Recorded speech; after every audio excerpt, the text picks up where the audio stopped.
All right, welcome back to Bacon Wrap Business. This is Brad Costanzo, and if this is your first time listening to the show, welcome. Virtual high five to you. Today's going to be an awesome show because we're talking about Facebook advertising strategies with really a guy who's known as the leading Facebook marketing and strategist in the world, especially for lead generation, especially for thought leaders, experts, marketers, consultants, etc., named Nick Kusmich. And you're going to meet him in just a moment. But before we do get going, I did something recently that was on the show that was a big hit, at least for me it was, and that's just asking you to send me an email with your favorite book, ideally a nonfiction, inspirational, or ideally a business book that you've read that's made a big impact on your life or career. And I need another book to read, and I'm compiling this, so I'll send it out to you soon. But send me an email to askbrad at Bacon Wrap Business, maybe just subject line book, and tell me a great book that you love. You don't have to put anything but the title of the book, maybe your name in it, and obviously, I mean, if you have any other business questions or challenges you're trying to overcome, shoot me that as well as any other guests that you think might be awesome for me to have. I don't care how big they are. Who is it that you would love to sit down with and listen to, and maybe even shoot over a handful of questions? But you can send those over to askbrad at baconwrapbusiness.com. Just pull out your iPhone, shoot it over. I read every single one of them, and I appreciate it. So that being said, I want to bring on Nick. And the reason I'm asking Nick to be on the call is because he's the founder of Nicholas Kusmich. You're going to have to go to the show notes for that.com. And the Alliance Group. He does Facebook ad marketing for some of the top people in the world. I mean, he's worked with people like Tony Robbins and Robin Sharma and a lot of other folks that are just really veritable badasses. And I've already done the interview, so I know that it was awesome and you're going to get a lot out of it. More importantly, you're going to hear me ask very specific questions about things that I want to know that I can go out and use. So we are not going to be going over any basic Facebook advertising. Plus, he's going to dive deeper into the entire Facebook marketing strategy. It's going to go beyond Facebook and what happens when they land on your page. And he actually opened my eyes to a couple things. So you're going to want to listen really closely. That being said, let me bring on Nicholas Kusmich. All right, Nick, welcome to Bacon Wrap Business. How are you? Dude, I'm having a wonderful day. It could be a little bit better if I was in Southern California, specifically downtown San Diego, but West Side. I'm making do here in Toronto. Nice. Yeah, it's springtime up there. It's about to get nice. You know, I've been to Canada, but I've never been to Toronto, and I heard amazing things about it. So Toronto is beautiful.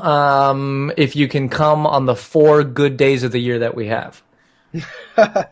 So why you got family up there? Is that where you grew up? Well, I mean, we've been born and raised here, and we are like prideful Canadians, and so obviously we love the country. Our winters get a little bit cold and snowy, and our summers get a little bit hot and humid. But honestly, this year's been pretty good. Nothing to complain about. We were watching what's happening in some of the northern states and how bad they got it. So I think this whole El Nino or whatever else is going on in the world is working in our favor so far. So I'm in it for the long game. Exactly. Well, and if you ever break out of this corporate rat race, I mean, you can put in for vacation from your job and ask the boss if he'll give you a couple days to come out here to Southern California. Yeah, have you ever lived that life?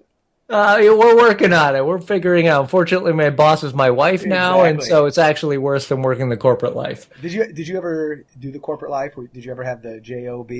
I tried once or twice. Sucks, doesn't it? Yeah, again, I think part of it is I probably work harder and more now with my own stuff than that stuff, but I mean, I wouldn't trade it for the world for sure. Yeah, and I completely agree. I don't miss the days where you had like, oh my gosh, how many more vacation days can I take this year? It's not a fun place to be. Right. Yeah. So as I mentioned in the introduction, I mean, you are not just the Facebook gangster.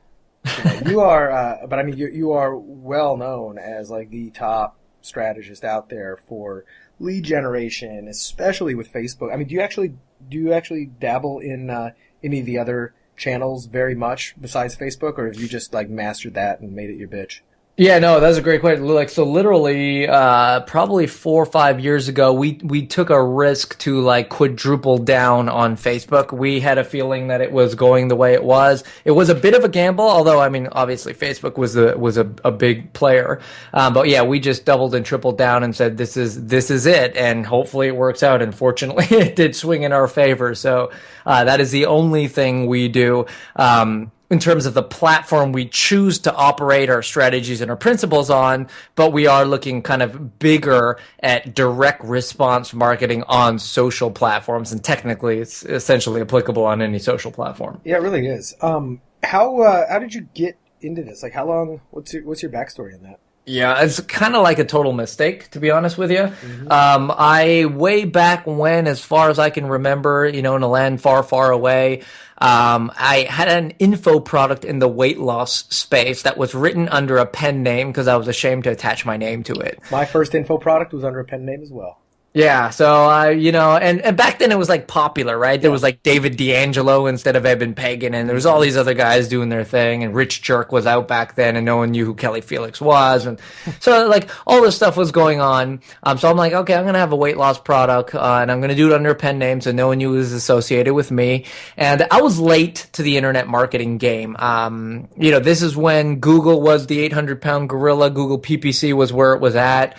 And I had, when I first kind of heard about them, all I heard was they like to slap people. I didn't know what that meant. I just heard like all of these like animal names and slaps. Like that's all I knew. Penguin slap, right? Yeah, exactly. Yeah, penguin, panda, all this other. Back then, I don't even remember what it was. When animals attack, you're in trouble. When animals attack.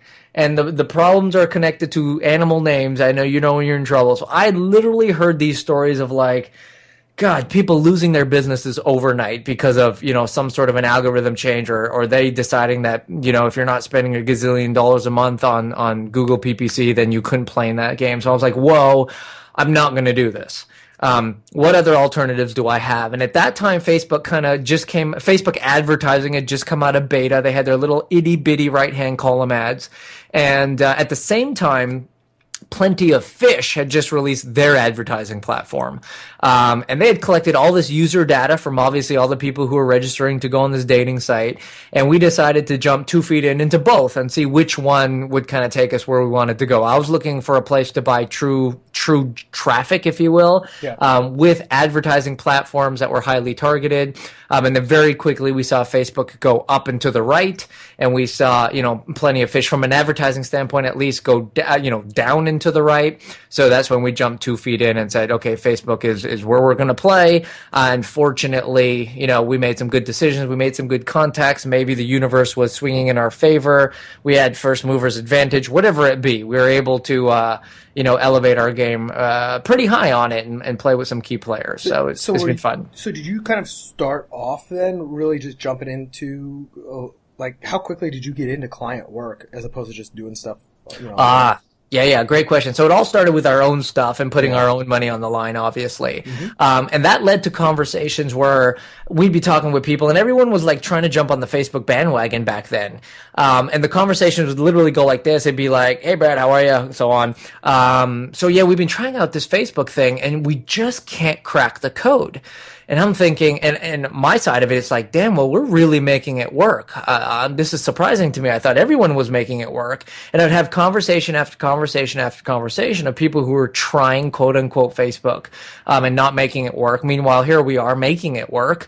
So at that point, I decided to sell, that makes it sound grandier than it is. We sold the assets of this information product to a larger weight loss company. And then I decided to move into the quote-unquote consulting space like everybody else. Dude, that's exactly. I sold my first info product into consulting space. There you go. It's the path. It's the way to go. Well, God forbid you actually do something and get a success and experience before you hold yourself out as a consultant, right? Yeah. I mean, that doesn't seem to be the path these days. Everybody's a coach and a consultant these days. But I'm glad that I said I put my own money on the line and I figured this out for me before I did it for anybody else. And so, yeah, the info product turned into consulting practice, which then the conversations turned into, well, by golly, that just seems too confusing for us to implement. Would you do it for us? which is kind of birthed the agency side of things. And then we moved into 100% agency model until about 18 months ago. And now we have kind of a consultancy agency model where, about 70% of the business is the agency and about 30% is kind of the consultancy work that we do. Very cool. So tell me about the type of clients you typically work with. Because you are known as the master of lead generation. What kind of leads? Have you found a sweet spot, whether it's working with other consultants and coaches and experts and knowledge workers and professional services, or is it a little bit all over the road, or you try to kind of keep it focused on one or two market segments? Yeah, so I tried to stay where I was comfortable, and at that space as a consultant and as a past recovering information marketer, I figured that's a space I know, let's start there. And so early on in the game, I'd say 80 or 90% of our business was built on the backs of thought leadership, or as Brendan Burchard so coinily, termed expert space. So we built a lot of our business around the expert space, and it just kind of fit our model well because we knew the space. We were information workers at a time. We knew the game of lead generation. We knew how to reach people in that space, and that's kind of where it all started. And then maybe a year ago, just less than a year ago, the whole Amazon selling machines and e-commerce and that sort of thing started to take off, and people started getting really heavy into that space. And then naturally, I guess because people knew that we did some good work in the Facebook's world, they started coming to us and say, hey, well, can you help us? And my early answer was, I don't know, but I'm willing to try if you are. And then we started getting into a little bit of the e-com physical product space. And I would say about now, maybe 25% of our clientele would fit into that category and slowly growing. So we're probably best known in the thought leadership / information / expert space with a slow kind of growing contingent in the e-com space now. Very cool. Now you've worked with some really influential, big business, big thought leaders.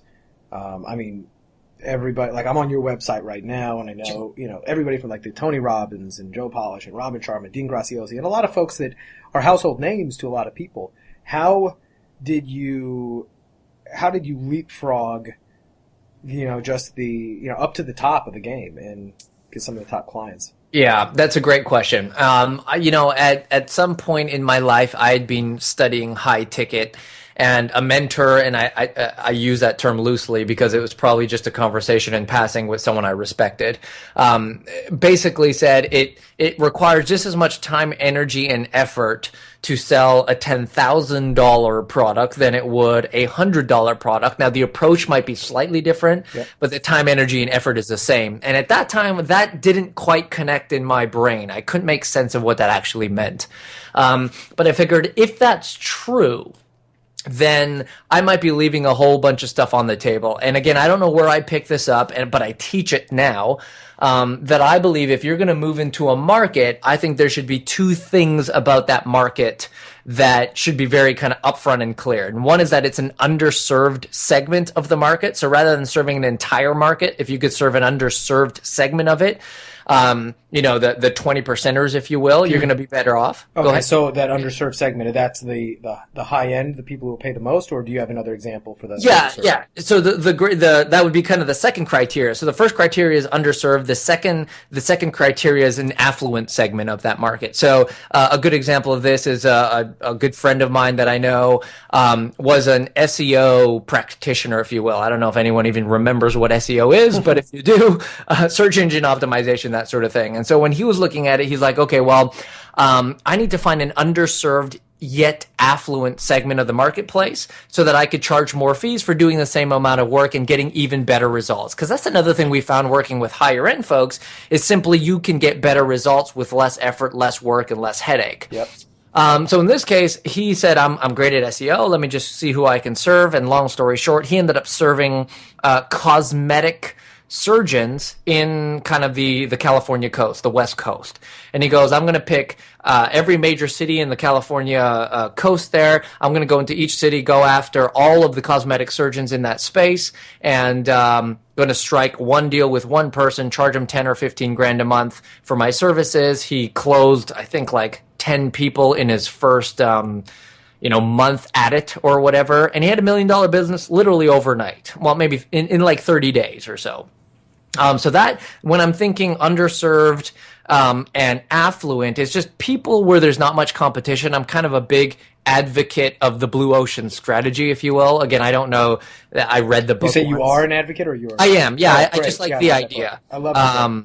Yeah, I mean, it's so much easier to go into uncontested space than competing in a red ocean where you're competing against everybody. So in my scenario, I looked out into the marketplace and I saw a lot of these big name speakers, but because they were like old school original guys, right? They didn't have much of a social presence. Mm-hmm. They did a lot of traditional media buying on newspapers and magazines, and Dean was famous for infomercials, for example. Yep. So it was clearly underserved in the social Facebook space. Plus, it met my second criteria in that they were affluent. They were folks that weren't going to penny pinch, and we were just going to, make that happen. So I said, well, how do I get to them? How do I go from small time to big time? How can I make an offer they couldn't refuse? And this was essentially my offer. I made this list of like everybody that I want to work with. I pinpointed a few that I thought I could have like a second or a third degree separation from, that someone might be able to make an intro for me. And I made them an offer they couldn't refuse. And essentially the offer was this. It's, hey, this is what I could do for you. This is my cost to do it, but you only have to pay me after you get results. Yeah. And I think that's an important offer, because some people are like, hey, man, let me just kind of do something for free for you, and then if it works out, give me a great testimonial. I think that's cool, but it's undervaluing your actual effort. I think there's more respect when you say, look, I charge a lot of money for what I do, but you don't have to pay me until it's actually worth every penny and more. And I love the fact that you said it. When you said here's what I do and here's what it costs to do it, do you mean, were you framing that as here's what it normally costs to do it, or these are my costs to do it? No, sorry. Yeah. So this is what it's going to cost you to have me do it for you. Oh, okay, cool. Right. But then you took that away. You said, okay, let's just say I'll get you the leads using Facebook. I charge $10,000. You tell me if I'm wrong, if I'm missing this up. Yeah. But instead of that, you're only going to pay me after I get results. Exactly. So it's I'm going to generate leads for you on Facebook. We're going to fill the top of your funnel with that. My fees are, let's say, $10,000 a month to do so. Let's do this for 30 days. But you don't pay me at the beginning, which is how I usually get paid. Yep. You'll pay me at the end after you've gotten the results, or the results that I'm saying that I can get for you. Fortunately, that worked in my favor. 2 of the 5 people that I reached out to said yes to that offer. The second step is actually now producing the results. And fortunately, we hit some home runs for people, some grand slams for certain people. And then it just became this wild, wild west of them telling everybody. Referrals. Yeah, and referrals from people like that are just huge. Yeah, I mean, at that level, what we realized is, again, there's no amount of marketing that's going to get you into the front door of any one of these organizations. These organizations operate strictly on associations. Hey, do you know someone who can help me with this? And if they know, and that's where my name continued to come up over, and it continues to come up over and over and over again, which has put us in a really good place. That's awesome. So I want to get down in a minute down to the some nitty-gritty details that people, and by people I mean me, can walk away with. Yeah, absolutely. And, I don't know what they're doing, right? So, but I know that I always like to take action on the advice that my guests give me. But one of the things, because I'm on your website and I was looking at it before, one of the things I love that you're doing, just give you some marketing props. I love how you take ownership of certain names, like Contextual, congruence. Yeah. I know what that is, but I love you got a trademark on that. And it, like, just from a marketing standpoint, little virtual fist bump to you. Nice. Thank you. Very cool. As well as the preeminent positioning profile, ascension accelerator, and micro market maximizer. I know exactly what you're doing. I think it's awesome, but I want you to explain what some of these are. So, what is contextual congruence? What is preeminent positioning profile? How can we use them? So, and let's use that in a case. So for me, I am sitting down across from you, and I'm a prospective client, and you're telling me, all right, Nick, what makes you different? What do you bring to the table that I can't just go hire Joe Schmo Facebook advertiser out there for? Yeah, well, there's a couple of ways I would kind of approach that, but if we're kind of going to stay consistent with the theme of like some of these things that I've named, what I would essentially say is, what we're the best in the world at really is direct response marketing on a social platform, and that is in fact an oxymoron to a certain degree, Yeah. because. And here's where the idea of contextual congruence came up. And it's basically this idea that you want to remain congruent with the context of the platform that you're playing on. So I like to tell it via a story, because it's kind of half true, and then I kind of mix my own little jazz into it. But essentially, what I have people do is I have them picture a family barbecue. So you're in Southern California. It's a nice evening. You have your family over. You're catching up on the latest gossip. You've got the burgers on the grill. It's Southern California, only grass-fed organic burgers, by the way. Absolutely. Right. With quinoa salad. Yes, quinoa, kale, and sunshine and rainbows. Exactly. So now you're in Southern California. You're going through this kind of experience. You're just catching up. It's a great time. All that's happening. You're drinking your matcha green tea, ice, whatever else is going on there. And then all of a sudden, some dude kind of like blasts through the backyard door. He then walks over to the hamburger grill, grabs a burger, dresses it, then comes into this like semicircle that you have where you're catching up with your cousins and your best friends, joins the conversation, and as if that weren't bad enough, he then turns around, opens up his bag, and tries to sell you a vacuum cleaner. And you're thinking, what the fuck are you doing? Like, you would be pissed off. I would be pissed. Everybody would be pissed off. But the question is, why would you be pissed off? And I think it's because of three reasons. Number one, dude wasn't invited. Number one. Number two, you don't need a vacuum cleaner, and he's trying to sell you something you don't need. And thirdly, let's say you did need it. Let's say you were the 1 in 10,000 people who at that very moment did need a vacuum cleaner. The reality is that wasn't the time nor the place to sell me one. Maybe if I was at a trade show or a convention or some sort of a like flea market, whatever going on, maybe there. But here was not the place, the time nor the place. And yet people hear this story and they're like, yeah, that's absolutely ridiculous. I would never do that, like whatever. But the reality is like the Facebook news feed is essentially the backyard barbecue.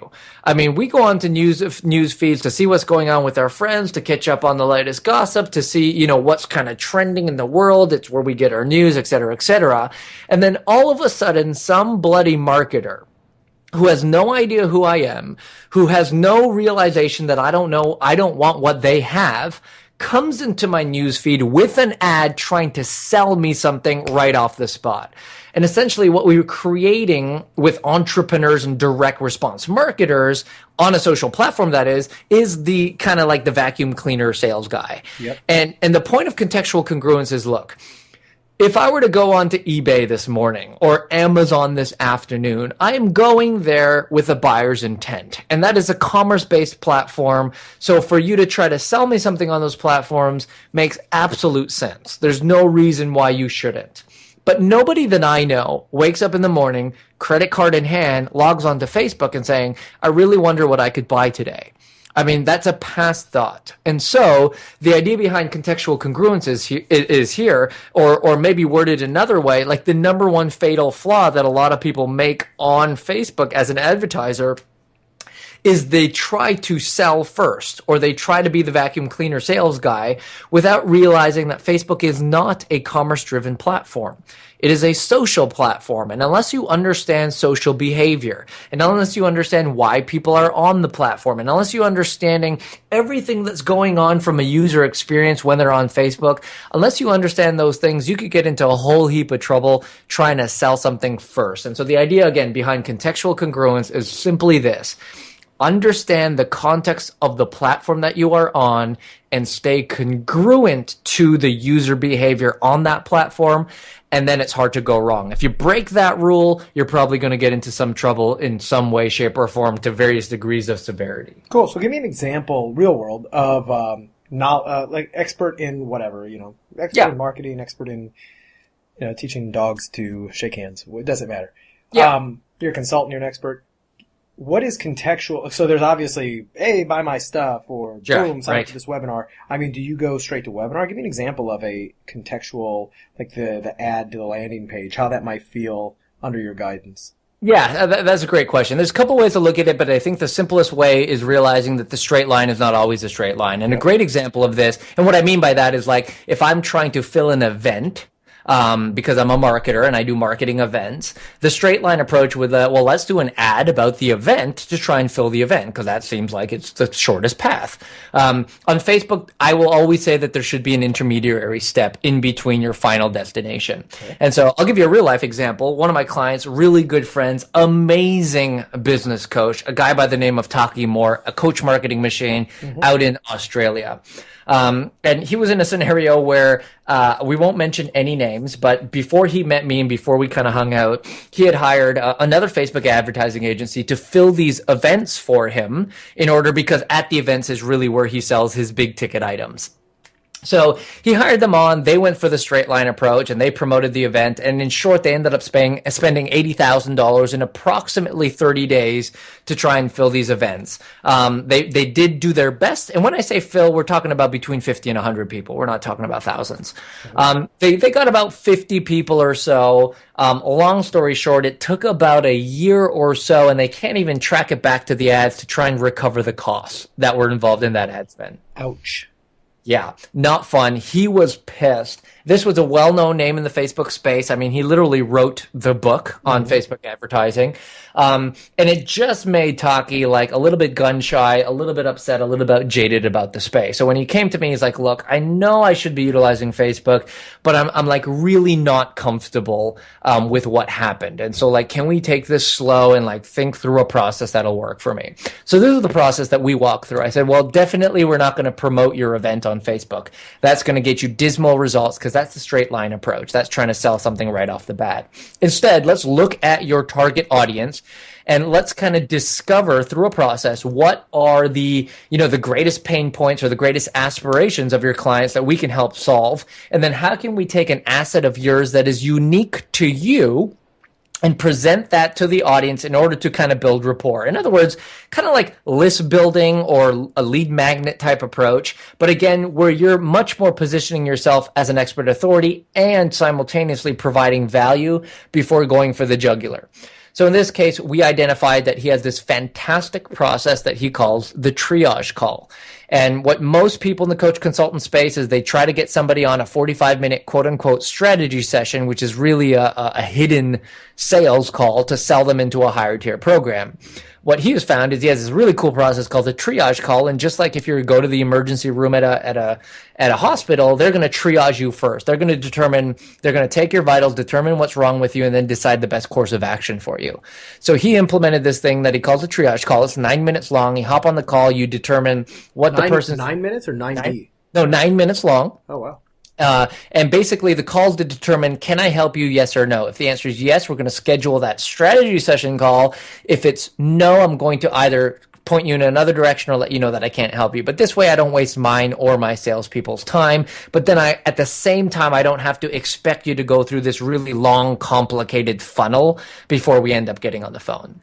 Do you know, did he do a long questionnaire survey form before the triage call? Not a long one, but a short one. And ask cool. A handful of questions just to kind of provide some perspective around the call. Yeah, no, I love that. I really do. And I take, when I do these, I take like my first calls, they're not, I love the 9 minute triage aspect to it because really at the end of the day, I can't help everybody. And if I can't, I'm going to get off the phone, not waste your time and, as well as you not waste mine. So I think that's brilliant. So continue on. So he has the triage call. Yeah, so it's a brilliant win-win. I don't know anybody else in the industry who does it, so I like this because it was kind of like quote-unquote proprietary to him. He's got a sexy name to it. He calls it the triage call. Yep.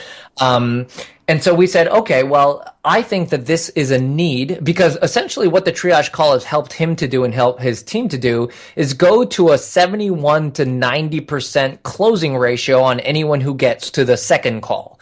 And so this is a need. This is a true need in the marketplace if you're a coach consultant, because usually you're wasting time with tire kickers, you're wasting time with objections, you're wasting time with all this other stuff on your typical strategy session call. So he identified that to be an issue. We're going to provide a solution. I said, well, you know what? Can you package this triage call? Can you tell all the questions to ask in it, the right positioning to take into like a 4 or 5 page downloadable PDF? He said, absolutely. So he said, now we know what we're going to serve your marketplace with. So the long and short of it is, we ended up crafting together a campaign that offered this lead magnet, which was called the triage call, in exchange for a name and an email address. And it put them in a very, very simple funnel. And here was a simple funnel.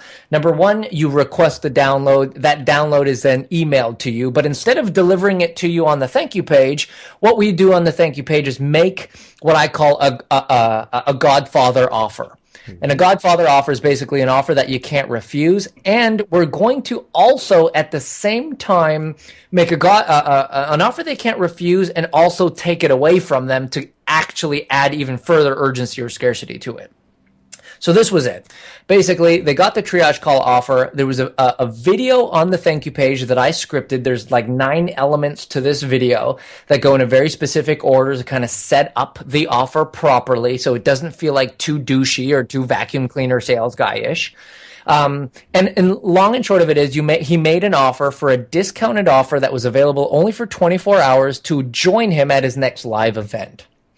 Now, here's how this whole thing played out.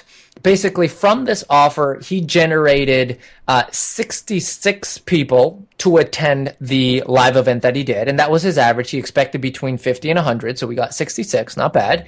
But of this 66, now it cost us $1,853 and some odd cents. I don't remember the exact number, but $1,853 and some odd cents to get those 66 people into his live event. It's a little bit better than 80,000. A little bit. Now, here's the clincher, and here's the best part, and here's what I love to brag about. And keep in mind, disclaimer here, your results may not be the same, and these are not typical. But that being said, he got 66 people into the event. Of the 66, because he does such a killer job at doing this 2-day event, providing great value, making an awesome offer, 32 people enrolled in his program. Oh wow! Now, the event you say cost how much to go? Like it's a $200 thing, and okay, he cool. made it available for $97, like kind of like an OTO one-time offer right there on the thank you page. Gotcha. Which kind of gives that little bit of urgency, and then we take it away and say, look, it's $97. We just met. I don't know you. You don't know me. Let me meet you halfway. Nice. I'll buy half of your ticket. You buy the other half, and I'll see you at the live event. Which is beautiful positioning, by the way, and we can delve deeper into that if we wanted to. Mm-hmm. So they bought the ticket for half price. That price was only available for 24 hours. They showed up at the live event. 66 people showed up. 32 people were enrolled into his program. His program is an $18,000 coaching program. So you do the math. It was $578,000 or $576,000 in revenue from an $1,853 ad spend, all because the only difference we did between this and well, not the only difference, but the major difference that we implemented between the last time where he spent $80K and this time where he spent $1,800 was applying the idea of the contextual congruence concept, where you're not going after the jugular right away. You're offering a little bit of value, just adding one intermediary micro commitment step in between that process.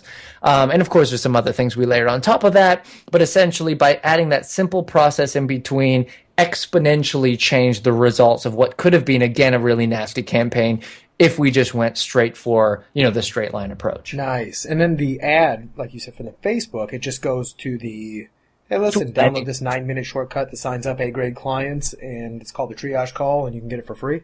Exactly. So it was just a really light offer. I mean, again, traditionally it is like an opt-in offer. Yep. But again, it's positioned in such a way where it's not really a take as much as it is a give. And as long as psychologically the person on the other end feels like they're getting the better end of the bargain, it's a value place, and they feel like they're getting something rather than giving something, which is the perfect psychological setup for like social direct selling. Yeah, absolutely. So that's awesome. That is very contextually, like you said, congruent. It's relevant, and that I can see completely how that works. And I love how your expertise does not stop at Facebook ads and targeting. It's Sure. really what happens throughout the entire ecosystem. They're starting on Facebook. What's their mindset? What happens when they get to the page? Is it congruent with what they were doing before? And then, like you said, you helped him script the video that frames the offer in the right way. So I can see that you are a man of more than one tool. Well, at the end of the day, I think the reality is, and this is where a lot of people drop the ball on Facebook, and this is not to toot my own horn, but it's just to like show the reality. Well,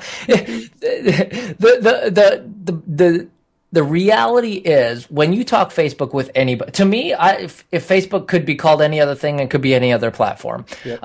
To me, it's, the proverbial iceberg analogy. 10% is above the surface, 90% is below, 90% is what really matters, 10% is kind of like the peripheral extra stuff. And to me, in the Facebook online lead generation world, Facebook, the 10% above the surface is basically tactics. It's how do I bid? It's the proper campaign structure. It's like the ad copy and all that kind of stuff. And I think that is uber important. I'm not taking anything away from that, but that's only important if it's falling on the shoulders of the other 90%. I mean, if you don't have the other 90% in place, and that's where we're talking about, contextual congruence, that's where we're talking about social psychology, that's understanding positioning and all that other stuff. Once you have that in place, then the 10%, the little tweaks are going to matter. But if you don't have that other stuff in place and you're just focusing on tactical stuff, yes, you may get a few results, but in my opinion, tactics create sales, strategies build businesses. So we want to be really kind of like honed in on the strategy before we deploy any of the tactics on whatever platform we choose to use at the current time. Absolutely. On the when it comes to the ads and targeting, do you think, or not do you think, but what has your experience been with, the video ads, lead gen ads, and some of the newer even Canvas ads and some of the new things that Facebook has made available? Have you done a lot with those? Have you seen one thing conclusively one way or another? Yeah, we have. And again, I don't think I think everyone's looking, I think the problem with the marketplace is everyone's looking for the next shiny object. Of course. And then, B, everyone's looking for like the newest tip and trick and how that's all going to work. So what we have found, and again, I think there are rules and I think there are exceptions to rules. Like I think they're rules of thumb rather than rules like commandments. So yes, video ads right now, if you want to get great brand exposure, if you want to get, virality, if you want to get like cheap views and all that kind of stuff, I think video ads are fantastic. If they go head to head against a traditional kind of like image-based newsfeed ad for lead gen purposes, they don't even come close, generally speaking. What I found is most people aren't even good on video. So if you're not good on video, then hell, like avoid the video ad. Right. Yeah. The video. A lot of people say, well, teach me how to do video. Well, it's not just, you might suck at video. So we can do everything else the same way. Somebody doesn't like the way you look.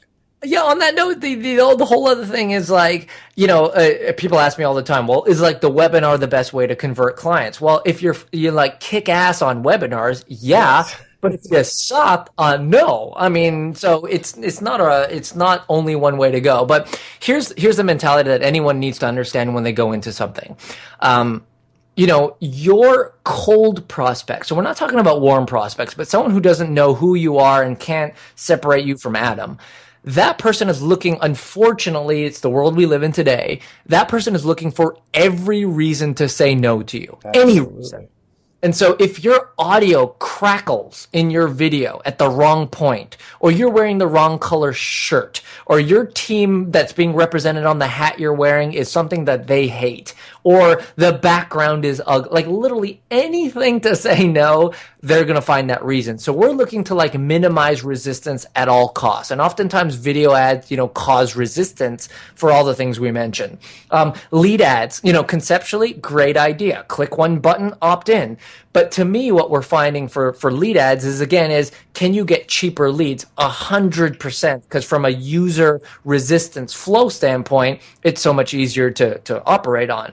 do those leads convert into sales? Traditionally, what we've seen, the answer is no.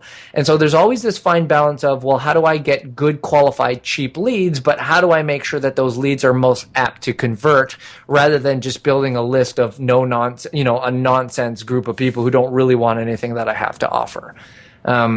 So yeah, video ads are cool if they're done right. I like to use them much more for kind of like branding or positioning or retargeting more than I do straight up lead generation. And lead ads are great, again, if you're going after a mobile audience, but you just want to watch the numbers to see, are they actually converting into sales, or do they just like clicking buttons? Right.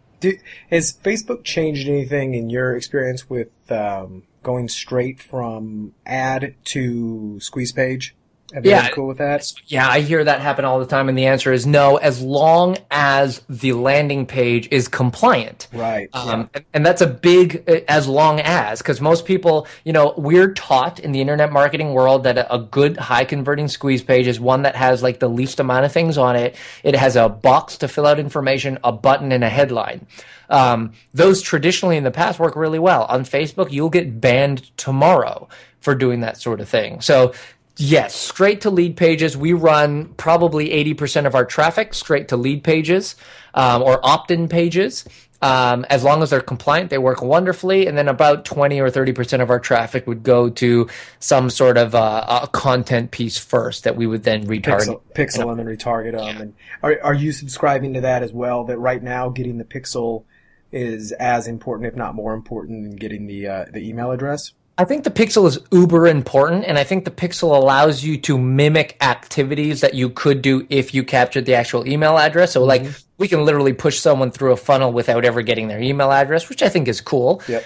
But from a lead gen standpoint, what we've actually come up with, and I got to come up with a better name because I'm on a track with some really good names and this name just sucks. But it's like a crossbreed between a landing page and content. And I mean, I've been calling it now a value first landing page, but essentially it's a piece of content that has tons of great value, but embedded into the content are 4 distinct ways to capture a lead. So we're not just going for the pixel play. We are going for the lead gen play, but we're doing it in a way where we're leading with the content rather than with the promise. So I found one. I may have to put this in the show notes or send it to you offline. And I did a podcast about this that was, I think it was a native ad. Okay. Right. And it was amazing. Like, I'm actually looking for it on the Google machine here on my website. I was like, this is a great example, and I will shoot this to you here in a moment. But we won't go over it on the call because people can't see it and they'll be like, huh?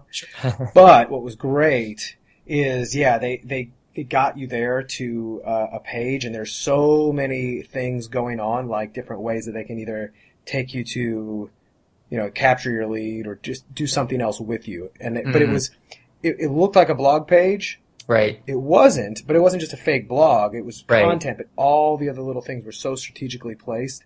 I was like, this is brilliant. And this is, I think they're part of Agora. So, they're the big money. So they know what they're up to. They know what they're doing. That's awesome. Are you finding any certain targeting strategies are working better than others? I mean, targeting is probably the most complex and confusing part of Facebook advertising, only because there's infinite ways to do it. Right. And you sit down there, it's almost like starting with a blank page. This is what I hate. I don't run a lot of my own Facebook ads, so like I'll do some of the basics if I'm just testing some crap out. Otherwise, I'll hire it done. But I hate sitting there. It's just like sitting in front of a blank piece of paper for sales copy. Yeah. Going, where do I start the targeting stuff? What's your process there? Yeah, so it's an interesting conversation because the beauty of Facebook, it lets you like micro target. And I think we live in a world where we're gone past mass marketing into micro marketing. Right. And the idea of micro targeting or laser targeting is ideal. But what we are in the business of doing is not just micro targeting. We also have to figure out how to target, but also how to scale. And so the problem with micro-targeting is, let's say I'm going after like people who live in downtown San Diego who happen to be male between the ages of like 26 and 45 who just watched the last episode of Game of Thrones. I mean, that is a really good niche target, and you could probably do some damage with it, but the problem is you're going to run out of that audience like that. So how we basically approach targeting, and again, we can get very specific, but let's just kind of, if I was having a conversation with someone starting out, I say... No, pretend you're not having a conversation with somebody starting out. Screw all those people who are just starting out. I want to know. Okay. Well, so there's a couple of different ways to do it. So one great targeting strategy, for example, and this would be contingent upon, well, not even contingent upon you having a list. I call it kind of the reverse funnel strategy. It's not the only targeting we do, but it's a nice, cool little kind of way to do it. When you're originally starting out with any sort of a campaign, the success of that campaign is going to be heavily contingent upon your ad copy and your performance and your targeting. So you need to have that really, really dialed in so you can start generating leads and start what we call seasoning your pixel. Does that terminology make any sense to you? Sure I need to? Okay. So we start seasoning your pixel with really, really kind of specific targeting, lowest hanging fruit type targeting, so we can train the pixel to get really good and clear about understanding who it is that you're going after. Now, once you start getting that pixel seasoned, you can open up your targeting and get very broad, and the goal is, as soon as humanly possible, to make your targeting as broad as possible, meaning US men between the ages of 28 and 65. And then you rely on the seasoned pixel now to do most of the heavy lifting for you. So how can you do that in a way that kind of makes sense? Well, there's a reverse funnel methodology that we can use. And we start with kind of targeting. We focus on the lowest hanging fruit. So we identify some, let's say, influencers in your space. I basically believe that no matter what industry you're in, there are people collecting in tribes. And of course, every tribe has a tribal leader or an influencer. So if I can identify who the influencers are in the spaces that I'm going after, we're going to start with them and their fan base, and then use a tool like Audience Insights, for example, to start expanding that out even further. For the sake of this example, let's say Tony Robbins, because we're in the personal development space. And those are both kind of big spaces and household names that everyone can know. So we'll kind of create a lead magnet campaign. Similar to how I explained with Talkie, we're going to identify what's your positioning, what kind of asset can you offer to the marketplace to bring them a unique solution. And we're going to run ad campaigns to start generating leads at that point into as big of a funnel, like literally Tony Robbins is the audience within certain parameters there. Then once that pixel has been seasoned to where we generate, let's say, 1,000 leads, and I use that term 1,000 because it's not so little, but it's big enough to get what we want done. We will take that, and if we want to, we'll create a lookalike audience around the 1,000 leads and this now seasoned pixel.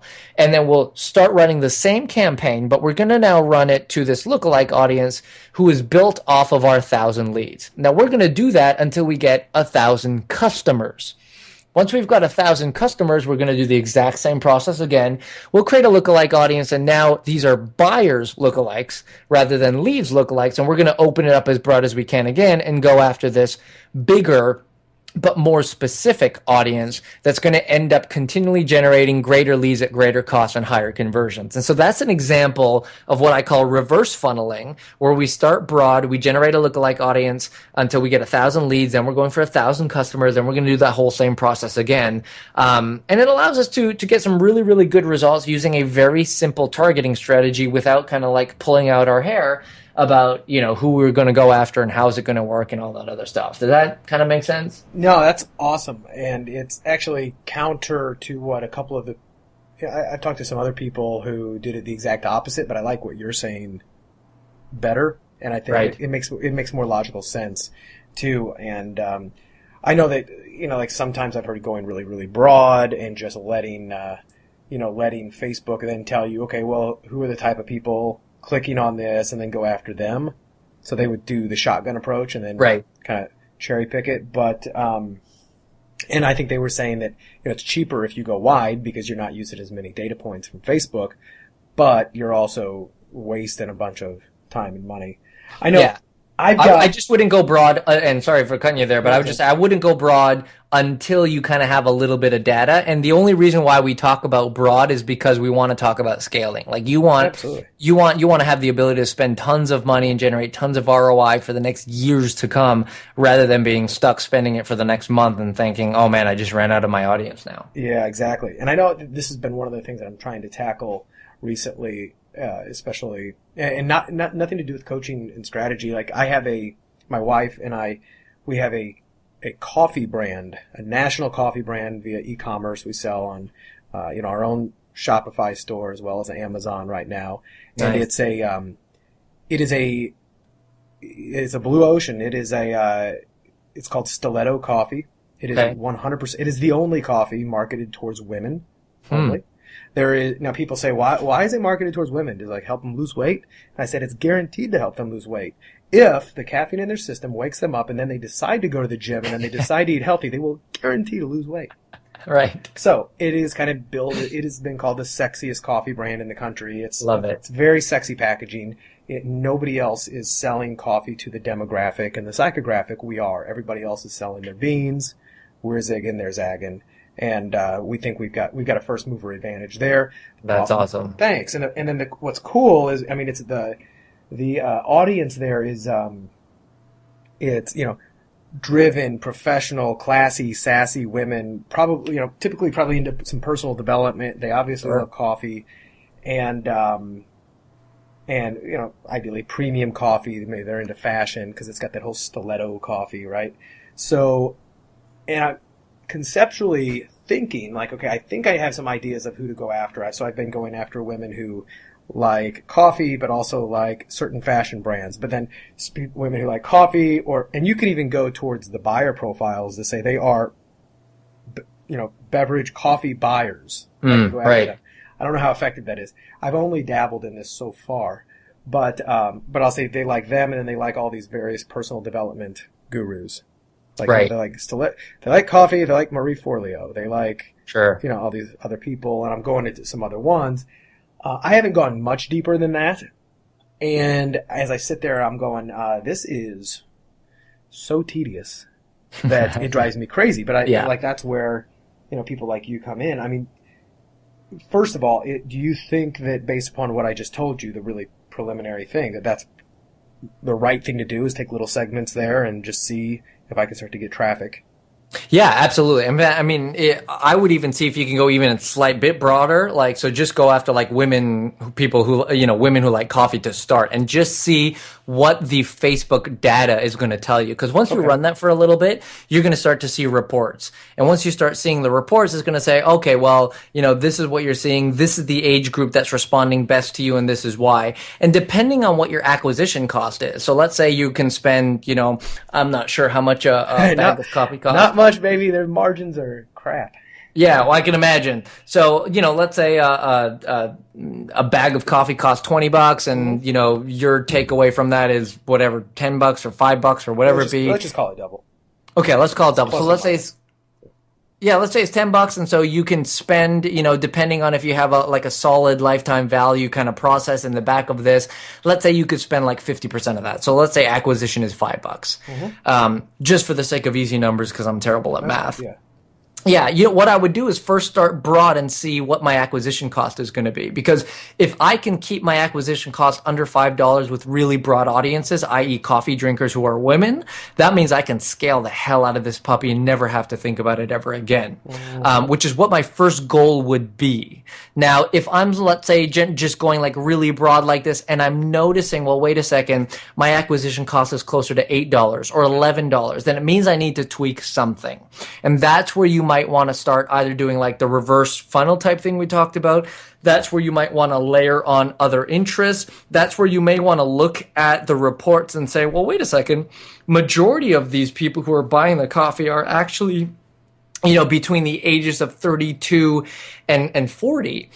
So you would set up a campaign specifically Just to them. them. Right. And then you would figure out, okay, those guys are winning. I'm going to let those be. But the other pool here that's not winning, now I'm going to figure out how do I layer, audiences, whether they be Marie Forleo and coffee drinkers, or they read Entrepreneur Magazine and they're coffee drinkers, or maybe it's more like they read Vanity Fair or, one of these other like Cosmo and they're coffee drinkers, just to start tapping in to see who is going to be responding better than others. Okay, so you're not going super duper hyper specific and narrow in the very, very beginning. You're going somewhat specific, then you're watching what they tell you, then you're going narrow.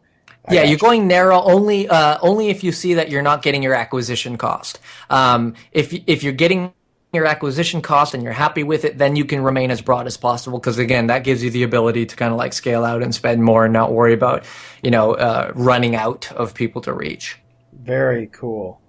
So, man, this has been really helpful. You do like your team, like you got, are you a one-man show? I don't think so. But you've got because you have an agency aspect, right? Like you do some done for you. Basically, what's it like to either work with you or learn from you? Yeah. Well, thanks for the awesome setup in terms of talking about what we do. Yep. So from an agency model, like we've been fortunate enough to get to this place where, we will only take on done for you clients if you come through one of two channels, either a strategic partner, and that could be someone like yourself, let's say, or a current, client of ours. And so we've ceased like a referral from a current client. Yeah. Correct. Yeah. So we've ceased all marketing with regards to our done for you stuff. Either strategic partners or current clients are going to introduce us to people. Yep. And we don't have, we do have a bandwidth. So in terms of we are a boutique and we only work with 20 clients at any given time.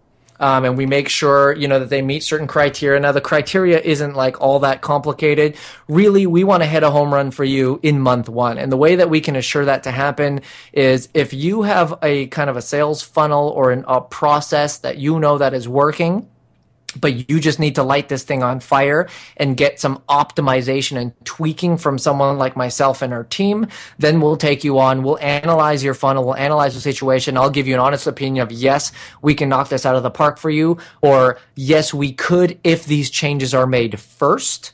Or no way in hell we can make this work for you based on the expectations you're telling me. Let me refer you to someone who you might have a better shot with. So based on whichever, three of those categories they fit into, we would end up working with them, and kind of doing a fully managed Facebook advertising done for you A to Z. Don't lift a hand. We take care of the whole kit and caboodle. Mm-hmm. Now, do they typically have to, is there a sweet spot on the minimum amount that they're budgeting to spend per month? Yeah, that's a great question. And the answer to that is no. I know a lot of agencies say like, well, and the reason why they say that, honestly, is because they're taking a percentage of ad spend. So most agency models, hey, we'll charge you a percentage of ad spend. Yeah. So like you got to spend 25 grand a month. So they're at least walking away with, 5 grand or 2,500 or whatever they charge.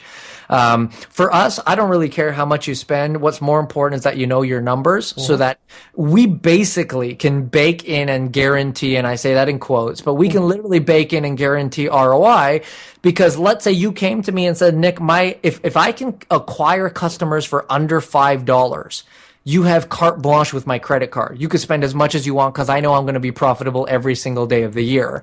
Then all my job is to make sure that I'm acquiring customers under $5 for you. So for us, it's never a matter of like, hey, I only have 15 grand a month to spend. Can we make that work? It's like, look, if you know your numbers, you tell me what your acquisition or your lead generation costs are. We make sure we let you know if that's possible or not. If it is possible, we'll do it at whatever budget you can afford. So it doesn't even really matter. We have some people spending 5 grand a month. We have other people who are spending 90 grand a day. So Damn. I mean, it's all over the board. So are you now? Did you say you get, or maybe you didn't? Do you get paid then a flat fee, or is it a percentage of results? Because it doesn't sound like you get paid a percentage of ad spend. Correct. So we do get paid a flat fee for 99% of our clients. Okay, cool. It just seems to work best. You know, we get paid, they get paid, everybody's happy. I've had people in the industry tell me, well, you should be charging a lot more, or you should be doing a percentage model. Look, at the end of the day, I don't want to penalize my clients for spending more.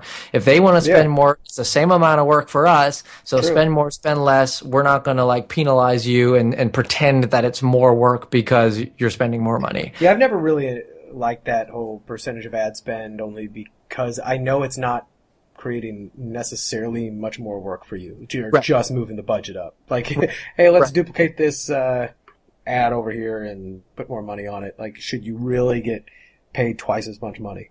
Yeah, and the answer for the most part is no. I mean, scaling is an art in and of itself. True. Like you can't approach a $100,000 a day ad spend the same you would like a $5K a month ad spend, but proportionally, you're right. I mean, I'm not going to charge that person 20% or 30% of ad spend just because they're spending more when I know from a bandwidth and an execution standpoint, it's going to require this much work of us. Right. So 90%, and why I say 99% of the people fit into that category is because every month, once a month, we'll also take on a launch client. So someone who has a hard start and stop date for a product that they're launching. We'll take on one of those, and those clients, we do a percentage of revenue share. That's cool. And that's because we know that it's going to be a home run and we're going to make money and they're going to make money. And it's also a lot of work on a launch. Oh, it's a hell of a lot of work, yeah. Yeah, and it's very time based. It's like a deadline based, like go, go, go, go, go. So yeah, launches, love them and I hate them. They put several years of age on you.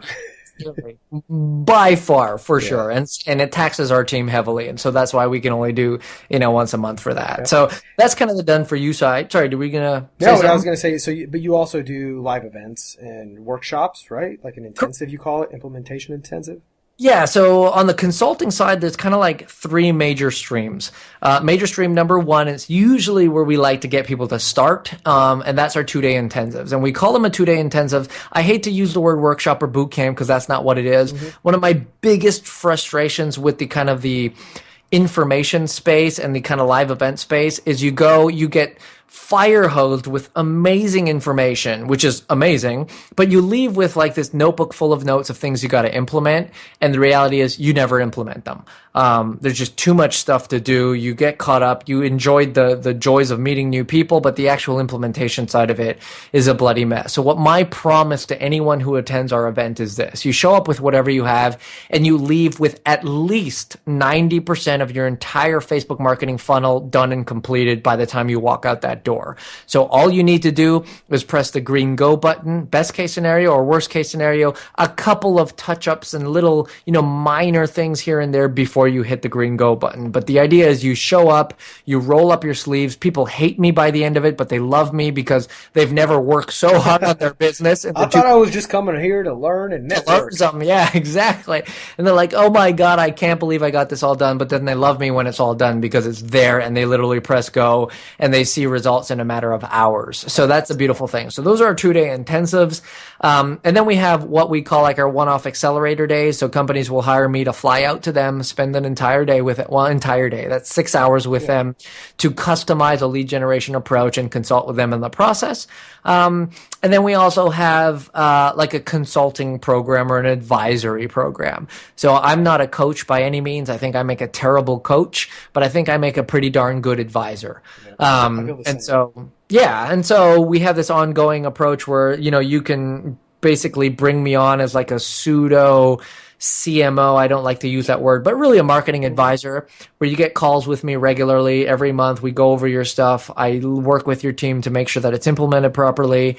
And that's kind of the consulting arm of it. So if you're looking to get more of one type of client, realistically, like what, if you had to give up all of those from the intensives to the done for you, accelerators, whatever, advisors, what would you love to have just more of? What would make your life just like, this is awesome and easy?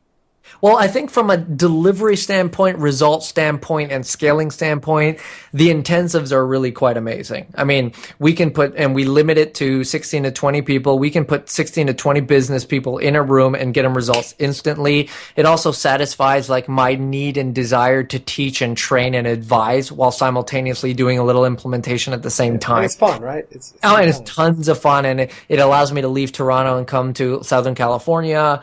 So like, from an everything standpoint, if we could only do intensives and scale them up, that would probably be something that we do. But every element serves a different kind of person, so they're all quite fun. I love it. Well, where can people go to learn more about all of those? And they're like, dude, this Nick guy really is the master of Facebook lead generation. I got to see what else he's doing. What's the best place? Well, so there's a couple things. Like, if you want to connect with me on a personal level, Facebook is the easiest way to do that. I am fortunately the only Nicholas Kusmich on the planet, or at least on Facebook, which to me is the planet. Yep. So I'm really easy to find. You can find me, add me as a friend, and we'll definitely connect there. So that's on a personal level. If you want to know what we do from a business side, nicholaskusmich.com. Totally an unbrandable name. I realize that. And hard to spell. It's and hard to spell. You got to get a short one that forwards to that. I know. I got to figure. I know I'm the same way. I've got like Brad Costanzo. First one's easy. Second one's always gets misspelled, but yours takes the cake. I know. So I gotta figure out. I gotta call it something different. But for now, it's Nicholas Kusmich, NicholasKusmich.com. That's like all things business there. We have a fantastic free Facebook group called Facebook Marketing Mastery. It's got about 6,000 people in there, really smart, intelligent Facebook marketers, and a great community of people who support. And I'll jump in there several times a day and lend a helping hand to anyone who's got issues or have questions. So that's cool. I got a free training called Behind Closed Doors, the Behind Closed Doors workshop. It's a 40-minute summarized training of stuff that I typically offer behind closed doors at high-level masterminds. It's kind of a summary of that. If someone wants that, you can get that. It is an opt-in, so full disclaimer here. It is an opt-in, and you will be added to my list, but you'll only get information randomly every so often from me because I'm a terrible writer and a terrible email marketer. You don't make your money from email marketing. Exactly. It's like, I make my money doing this other stuff. You'll get it when I got something to say. Which is not often. So like, if you want to hear from me regularly, it's not the thing to opt into. But if you don't mind once in a while some great nuggets, then that's the place. You can get that at Nick's blog, NICSBLOG. See, there's an attempt. That's easy. Easier. Yeah. Absolutely. There you go. I love it.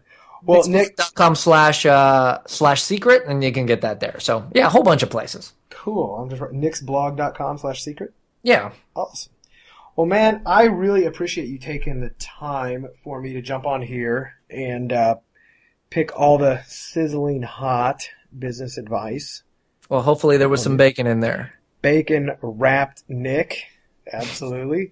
And this has been really great. I look forward to staying in contact with you, connecting with you, and seeing if there's, whether meeting up with you in person, maybe we'll do some business together someday soon, and you just never know. But man, I really appreciate you taking the time, out of making all these other people money and come share this stuff for free to all my Bacon Wrap Nation. Well, man, thank you. It was an absolute pleasure, honor to be here. Thanks for taking the time to have me here with you.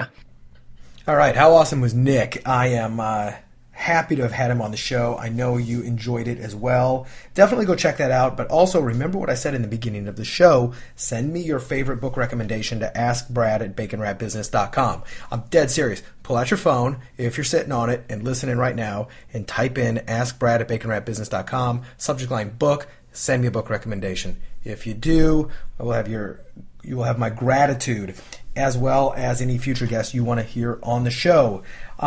If you are interested in any of the other events that I have coming up, like the Boardroom Mastermind, anything else, just feel free to let me know, and I am happy to give you more information on that. Guys, I appreciate your time and listening. If there's anything else I can do for you, let me know. Thanks for sharing the show and reviewing it on iTunes. All right, talk to you next time.